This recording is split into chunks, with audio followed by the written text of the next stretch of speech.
The removal of former Egyptian President Mohammed Morsi has resulted in a jostling for influence and power both inside the country and outside. Gilles Kepel, who is a specialist in political science and about the contemporary world... Sorry, I'm going to have to start that again.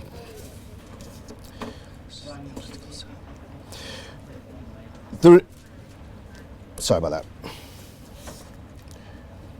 The removal of former Egyptian President Mohammed Morsi has resulted in a jostling for influence and power both inside the country and outside. Gilles Kepel, who is a specialist in political science and the contemporary Arab world, is joining us now to discuss the events of the last week and the ramifications for the region.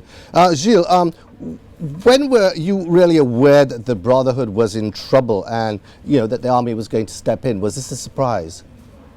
Well, not really, because the Brotherhood was unable to capitalize on the President Morsi's success at the presidential election of June 2012. Morsi was elected not only by his core constituency of Muslim Brothers, but also by a bunch of people who, first and foremost, did not want his competitor, General Ahmed Shafiq, who was Hosni Mubarak's last prime minister.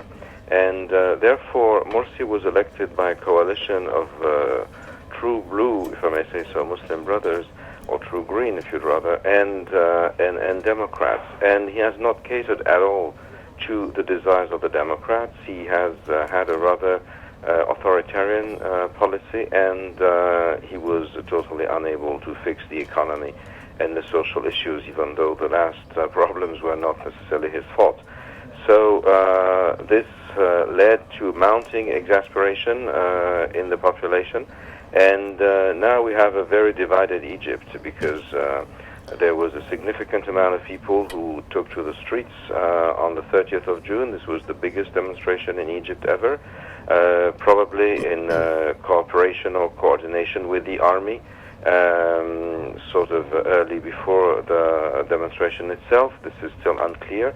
And so at the end of the day, Morsi would be toppled by the military. So it's a curious blend of mass upheaval and a pronunciamento and a coup. But, I mean, as a result of that, this division, do you think that there is a strong likelihood of a civil war erupting? I don't know whether we're still in a civil war, but clearly there's chaos. And the brothers, even though they were shocked by their defeat, because they were convinced that they sort of embodied the wishes of the Egyptian people, and that everybody would stand with them after a while and be converted to their vision of Islam, are nevertheless a movement that is something like 80 years old, and that was used to live as a clandestine movement. And so they have their cells, they have their secret apparatus, they have everything to make them resist. Add to that the Middle East is flooded with the weapons coming from the looted arsenals of former Libyan dictator Colonel Gaddafi, that the Sinai province of Egypt is now not under the control of the state anymore. We have a blend of bandits, of jihadists, and of Bedouin smugglers, and so this is a very complicated situation as of now. Actually, let's talk about the money and the funding here. I mean, how important, how significant are the funds coming from countries like the UAE, United Arab Emirates, and Saudi Arabia? Well, originally the most amounts of funds that helped the brothers came from Qatar. Qatar has decided to bet on the Muslim Brothers in order to become the hegemon of the Muslim Arab Sunni world, and in doing so, he has definitely antagonized both Saudi Arabia, that promotes the Salafists, who are the enemies of the brothers, in order to control the voice of Islamic political religion, if you want, and also the United Arab Emirates, who have put all and sundry Islamists in their country in jail. Now, Saudi Arabia has applauded to demise of Mohammed Morsi.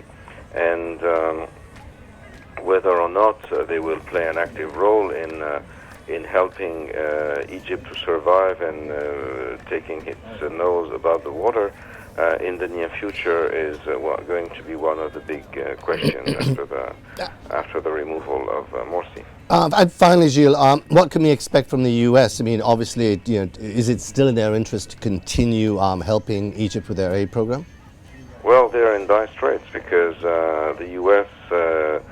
Silently and quietly backed the Muslim Brothers because they thought it was a force for stability, and they continued to pay the $1.3 billion per year to the Egyptian army so that they would do the border control with the Gaza Strip and with Israel. Now there are a number of questions in the U.S. whether the Muslim Brother ally was reliable, whether or not to fund an army which is accused by some to have ousted and regularly elected president, even though he became unpopular with a coup. And also, as you remember, many demonstrators in Egypt paraded with the photograph of Ann Patterson, the U.S. ambassador, calling her an old witch and saying that she backed the brothers. She was against democracy. So the U.S. image is clearly blurred in a Middle East where the fault lines are changing, where you have the Shia against Sunni coalition, where Israel is with Saudi Arabia against Iran and Russia, and Egypt is in the middle of all that. But if the Egyptian giant, even though he is old, he is obese, and he doesn't see well, tumbles, then the whole Middle East is in trouble, and so are we. Gilles, thank you very much indeed.